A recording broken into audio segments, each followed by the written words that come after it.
Thank you very much. Obviously, to reiterate what's been said throughout the week here, we're thrilled to be here this week and just really excited about the opportunity that we have to be in the Final Four of college football. Is really exciting for all of us, and just feel really good about the opportunity that we have. I feel good. Personally, I'm excited to be back. I got in this morning after talking with our trainer, Jeff Allen, about the changes to the SEC protocols. And throughout the time when I was in Tuscaloosa, I've been able to do my job virtually. It's pretty amazing what technology, you guys probably know more about that than me, but every meeting, every practice, I was able to be involved with. So it was really, really good back in Tuscaloosa for me, but obviously, excited to be here right now. I think it's really important that we prepare the right way, and basically that's what we've done. We've worked really hard for this opportunity.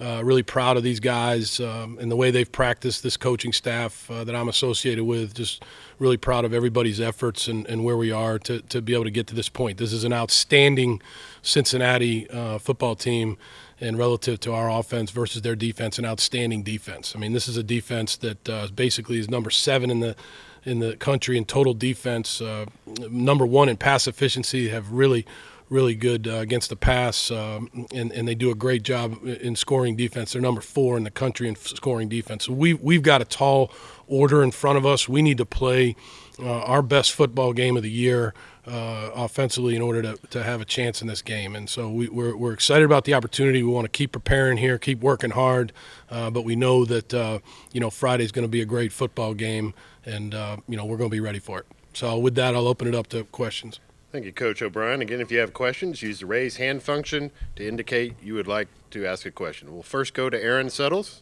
Aaron, if you'll unmute and go ahead and ask your question.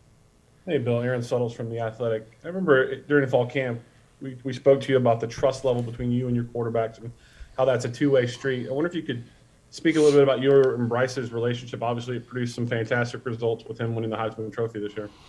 Yeah, just really proud of Bryce.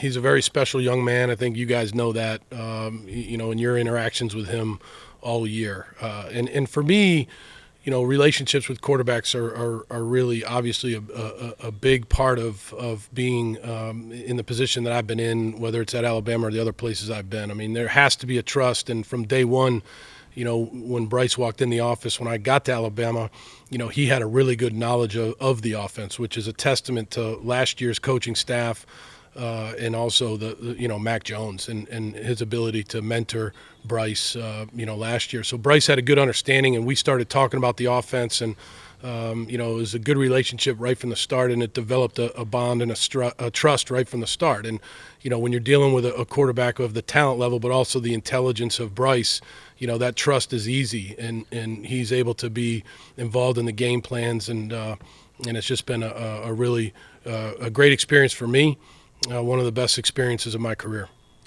Next question will be from Tony Salakis. Go ahead, Tony. Hey, Bill, a little off topic, but do you have a relationship with Brian Kelly? And as a fellow Massachusetts native, what did you think of his accent earlier this month? I do know Brian. Brian and I went to the same high school. He's a little bit older than me. We both went to a high school named St. John's Prep up in Danvers, Massachusetts, Catholic high school outside of Boston. And I wish him the best. He's had a tremendously successful career, and I have a lot of respect for Brian. Our next question will go to Charlie Potter from Bama Online. Go ahead, Charlie. Yeah, hey, Coach. Going back to you being in Tuscaloosa, just how weird was it working remotely, and how big was it to have guys on staff like Alex Mortensen and some others to be able to kind of step up with you not there in person? Yeah, no, it was. It wasn't weird, only because I've had that experience in the National Football League last year. Everything was Zoomed relative to, this has been going on for a couple of years now in our country, and so, I had an experience with the Zoom, and really what I think the biggest thing is that Coach Saban made everything normal. It was like I was actually there, and so I was in every meeting. And then also to our video department, Daniel Lyerly and Caleb Medema, they did an unbelievable job setting me up every day. And then, like you said, the whole coaching staff, Alex Mortensen, Holman Wiggins, relative to the skill positions, and Joe Pendry coming in here was a huge help to us, and the whole coaching staff, Will Lawing, all those guys that graduate assistants and analysts that really do a good job of helping everybody chipped in. And that's the way it's been all year. I mean, the whole year has been a really cool collective effort of this whole coaching staff. It's a very, very strong coaching staff all the way across the board, offense, defense, and special teams. That's a testament to Coach Saban, the type of staff he's able to put together. Next question will go from Mike Rodak. Go ahead, Mike. Yeah, Bill, it's Mike Rodak with AL.com and also your rival, St. John Shrewsbury up Yeah. in Massachusetts. Hey, Mike. Just wanted to ask about being at Alabama. You're obviously not front and center as a head coach anymore, but just what's it like having that spotlight on you, just being in a major college program and calling plays? Yeah, I mean, look, I think that's part of part of these careers. I mean, when you enter into this profession and you start up and you start to climb the ladder, that's kind of comes with the territory. And so it's like I've said before, it's not really my first rodeo. I've been very, very excited about the opportunity, and I've said this to several people around the program. I'm very grateful to Coach Saban for this opportunity. It was the only phone call I got last year, and so he had a job opportunity for me, and I couldn't ask for a better opportunity. And to work with a bunch of players that we have here have been awesome. The coaching staff, it's been a really it's just been a rewarding year for me personally. Okay, next we'll go to Taylor Kaufman. Go ahead, Taylor. Hey, Coach, glad to see you're back. I'm with CBS 42 out of Birmingham. Just expand a little bit more. You were talking about how you guys were able to coach from home, but just talk about the initial, we tested positive, and then you saw, the college football playoff policies changed almost, that same day, basically, just because of the spread of Omicron. And so just the initial kind of, okay, it's here, let's contain it, and kind of what the conversation was about containing COVID and just being thankful that it didn't spread. Yeah, no, I'm very thankful for that. I think, again, it starts with our head coach and our medical staff. From day one here at Alabama, even way before, I'm talking about the beginning of the season all the way through, we've been masked up. We've been socially distant. We've had Zooms before this week. So this is not anything, in fact, when I first got here, we were Zooming. So, a year ago. So, this is something that we're on top of at Alabama. Unfortunately, Coach Marone and I tested positive. That's just the way it is. And everybody took care of us. We were able to coach virtually. And, I think it's something that's been really, really emphasized here at Alabama, really from the moment I've stepped in here, is the health and safety of these players, especially, and this coaching staff. I think we've been on top of it, and, glad to, see the SEC, kind of adjust those rules a little bit. So I was able to get out here today and be able to be here in person. I feel good. I'm ready to go. And I think the big story is obviously the two teams and the game on Friday. Our next question will come from Jeff Spiegel. Go ahead, Jeff. Hey, Bill, Jeff Spiegel from WBMA in Birmingham. We've seen how on the field how Bryce, handles adversity. How do you feel he handles success and the humility that he shows in handling that? I think that's a great question. I've heard that question before from, just people in my life. And I've tried to explain to people, my family, my friends, that, what everybody asks, what's Bryce like? And Bryce is a tremendous young man. He's very smart. He's very poised. He's very humble. He's a great teammate, and every great quarterback that I've been fortunate to be around has those qualities. They're all different. They all come in different shapes and sizes and things like that, but they all have those qualities. And the quality of humility is a tremendous quality that he has. And when he went to the Heisman, when he came back, he made that statement to me that, look, I'm very grateful and very honored to be the Heisman Trophy winner, but we have more to do.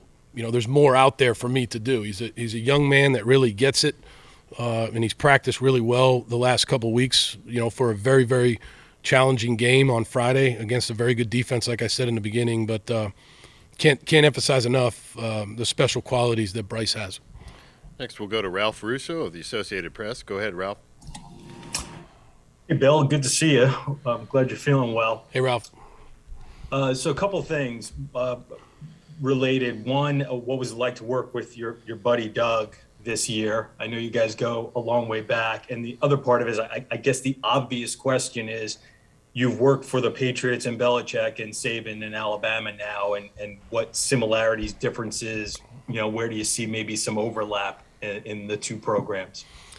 It's been good to work with Doug again. Ralph, Doug and I go way back. I think most everybody kind of knows that story. Even though he's a Yankee fan and I'm a Red Sox fan, we still have kept our friendship the last many, many years.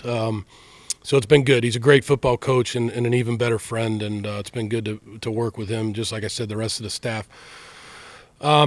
Relative to, I think your second question, give me the second question again, Ralph. It was a comparison with the Patriots. Oh, I'm sorry. Yeah, everybody asked me that. Yeah, there's obviously when you're and I say this to everybody, I take a lot of pride in working for two of the greatest coaches of all time in any sport. Coach Belichick, Coach Saban. I've learned so much from both of them. And there's some fundamentals that they both believe in: hard work, trust, loyalty, smart football teams, teams that play selfless, complementary football. They both believe in that. And then, obviously they're both two different people. And I respect the hell out of both of them, and I'm grateful for the opportunity that I've had. Not many people can say. I think you can count on one hand how many people can say they've worked for both guys, and I'm just extremely proud of that. Next, we'll go to Michael Casagrande. Go ahead, Michael. Hey, Bill. Just wondering, what was the most challenging moment maybe of this season, and how did you adjust to working for a demanding head coach like Nick Saban? I think the most challenging thing for me was, when I came in here learning this offense, and I had a lot of people help me, people that were here before, guys on the coaching staff, obviously Bryce.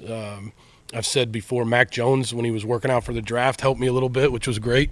So I'm really thankful to those people. That was the most challenging thing because I had been involved with an offense for 10 to 15 years, whatever it was, this similar offense. And then, but when you come here, you're running Alabama's offense. You're not bringing your offense in here. And it's a great offense with a great history. And it was really awesome to learn it, but it was very challenging. And then, relative to working for a great head football coach, I mean, that's kind of like when you're coming up and coaching. I mean, these are opportunities that you cannot pass up. You have to jump at an opportunity to work and learn from somebody that will go down as one of the best of all time. Next, we'll go to John Talty. John, go ahead. Hey, Bill. What do you feel like was maybe the reason or the thing that helped the offensive line click against Georgia? And I guess kind of related to that, like how do you build off that momentum, kind of leading into this game against Cincinnati? Yeah, the offensive line, over the year has learned and grown together. We lost some experience off that line from last year, and we had some guys playing for the first time, and they learned and they grew together and they got better every week. And give credit to many of the defenses that we played. We played against some really good defenses that had some good game plans coming in, but in the end, we were able to come out victorious in most of our games, which is a credit to our offensive line and everybody else on offense, coaching staff, the whole thing. So, I think that, we came out of the Auburn game, we made some adjustments. We knew what we had to do to get fixed, and then we studied Georgia, and we tried to do as good a job as we could, and now we've moved on to obviously Cincinnati. So it's one game at a time, and we've been working real hard on Cincinnati, and hopefully, we'll coach and play well on Friday. We have time for two more. We'll start with Nick Kelly of the Tuscaloosa News. Go ahead, Nick. Hey, Bill, with John Mechie being out with ACL injury, who are some of the young guys you've seen step up at receiver? Yeah, when you lose a guy like Metch, it's not easy. Metch, he's a 100-catch guy. He's he can do so many different things for us, and he's just a great guy. So his presence in the room is missed and all those things. But when those things happen in football, it does give opportunities to other guys. Guys like Ja'Cory Brooks, JoJo Earl. I think that those guys have stepped up. I've seen improvement from a Jai Hall. I've seen improvement from a lot of different guys, and then you have your guys that are dependable and trustworthy that are going to be there. The veterans, the Jamison Williams and the Slade Boldens. Cam Latu, Jaleel Billingsley's had a good couple weeks. So we're excited about, like I said, the opportunity and really the guys that have some opportunities that maybe they haven't had all year. Well, hopefully they'll be able to step up and make some plays on Friday. Okay, we'll take one final question from Ivan Mazel. Go ahead, Ivan. Hey, Bill. Hey, Ivan. How, now that you've been through a season, how have the kids changed since you were in college ball, and how has the game changed since you were in college ball? Yeah, I mean, it's been, almost 10 years since I was at Penn State. It's changed a lot, but I'll say this about the players. The players are players. I mean, if they love football, they work hard, maybe they look at their phones a little bit more than maybe they used to. But that's the world we live in, the social media world. I just think that the guys at Alabama, I'm really proud to say that I'm their coach, because they put a lot on the line, meaning they work very hard. They love football. They're really good teammates. It's been a great experience. I think the game has changed, Ivan, from especially when I was in the Big Ten to being in the SEC. The game is more of a spread game. I think that's kind of obvious over the years with the different offensive numbers that have been put up over the years. And so, we had to, Alabama, obviously, before I got here, adapted to that and has done a great job. And hopefully, we can continue to improve and have a good showing on Friday. Coach O'Brien, thank you for your time. Thank you. In just a moment, we will continue with quarterback Bryce Young. Again, use the raise hand function if you have a question for Bryce. Go get him, Bryce.